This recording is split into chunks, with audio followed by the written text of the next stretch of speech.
guys. Are you ready to keep the show rolling? I'm sorry. Let's get the energy up. Come on, let's go. Thank you. Funny enough, I'm bringing Robert George back up here, so everyone.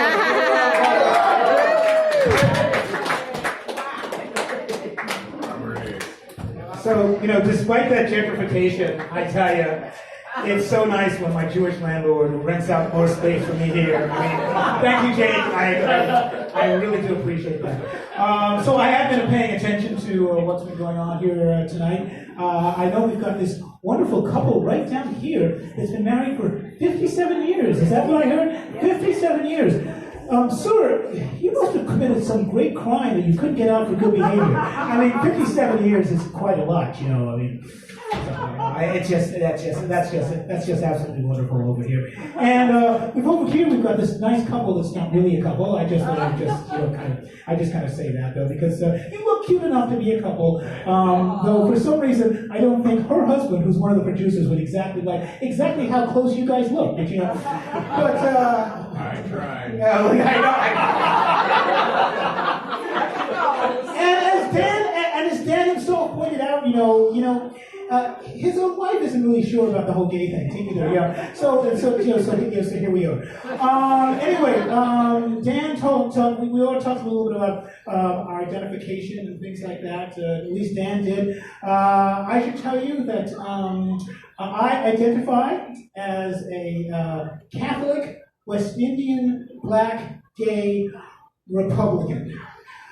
Yeah. I know the thought that's going through your minds right now. 2 therapists and working on a 3rd. Yeah, that's exactly right. Let's see. My pronouns are who and whom. And because we live in a world of millennials and Gen Z, where we have to announce all of our parts of speech, my nouns are pedantic and asshole. If you point out in that sentence, well, actually, Robert, isn't pedantic an adjective? Yes, you're absolutely right. You're part of my pedantic tribe. This is your safe space. So there you go. Let's see.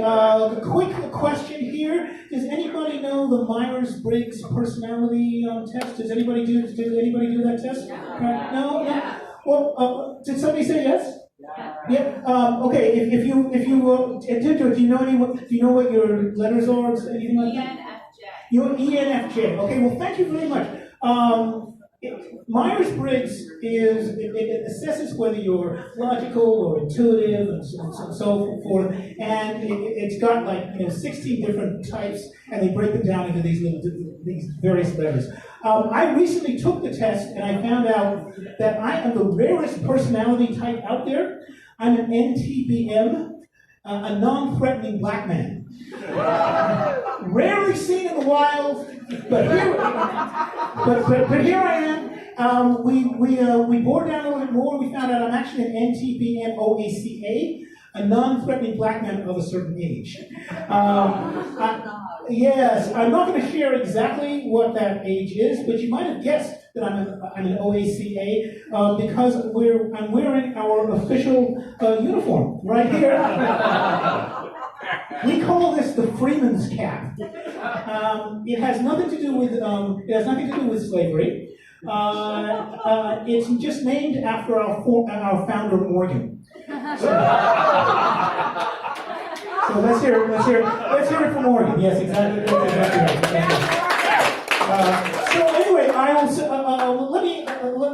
make just one quick observation. So it's a holiday season, it's Christmas and so forth, and it is a time to be thankful because even in the craziest of years, the most difficult of years, we've got a lot to be thankful for. Like myself, for example, I had a kind of a difficult year. I found out in August that I was. This part is not the joke, but it is kind of a funny joke. I found out I was diagnosed with breast cancer. Yes, absolutely true. And given the sensitive times that we're living in right now, when I say that that I was diagnosed with breast cancer, I feel that I should apologize for, what's the phrase? Oh yes, cultural appropriation. Ladies, I apologize. Yeah, I know. It's a shame. It's terrible. So yes, I had to. I had a mammogram. I took, and I tell you, women talk about how awkward and difficult mammograms are. It's really bad if you're a guy, because women have more flesh to put these pants down and squeeze and stuff like that. We don't really have that. So they're just squeezing it down, and I'm like leaning into this right here, and the attendant is saying to me, "Don't move." Where am I going, lady? Exactly where am I going? So I tell you, cancer, of course, everybody, male, female, you definitely get yourself checked. That's our PSA for today. But I tell you, it's a little bit kind of complicated if you find out you're getting breast cancer if you're a comedian, because after all, if you're a comedian, what do you kind of want the most? Stage time, but not stage 2 time. On the upside, I've this whole experience has given me a whole lot more material. I've got a lot of material to work with, even though I technically have less material to work with.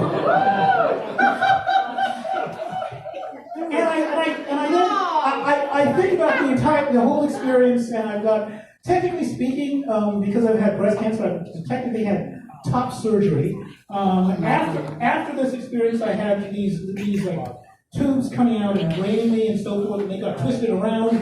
And so, top surgery, my tubes have been tied. I kind of basically, and because of the radiation I have to take, ultimately speaking, I'm getting hot flashes too. So I kind of makes me wonder, does this now make me trans? Which, by the way, considering I'm already Catholic, West Indian, Black, gay, and Republican, that's being really greedy. Okay, folks, I'm Robert George. Thank you all.